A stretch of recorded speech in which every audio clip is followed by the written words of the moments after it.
Hello guys, मी कल्याणी. माझ्या चॅनलमध्ये तुमचे स्वागत आहे. तर कसे आहात सगळे? मजेत आहात ना? तर आज आपण बनवूया पालक डाळ. पालक असे पण लहान मुलं खात नाही, म्हणून अशी डाळ बनवून चपाती भाकरी भातासोबत द्यावे, म्हणजे थोडीशी पालेभाजी त्यांच्या पोटातही जाते. तर आपण सुरू करूया. आपण मूग डाळ व तूर डाळ मिक्स करून धुवून घेतली. त्यात लसूण, कोथिंबीर, मिरची, थोडे पुदिना, टॅमॅटो घातले.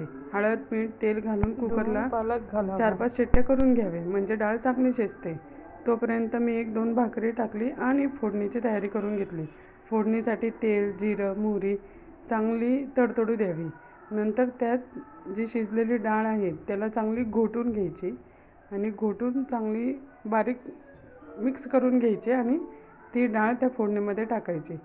चांगली उकळी आली की गरम गरम भातासोबत अथवा गरम भाकरी चपाती कशाही सोबत मुलांना गरमागरम वाढावी, म्हणजे जेवणही जातं आणि पौष्टिक अन्नही होतं. तर मग तुम्हाला कशी वाटली आजची माझी पालकची डाळ नक्की सांगा.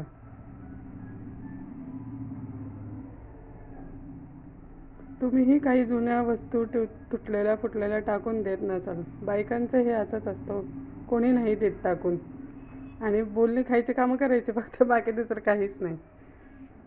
मग कशी वाटली मला नक्की सांगा डाळ. आणि अशा पद्धतीने डाळ बघून बघा, खूप चविष्ट लागते. Thank you so much. Thanks for watching. धन्यवाद.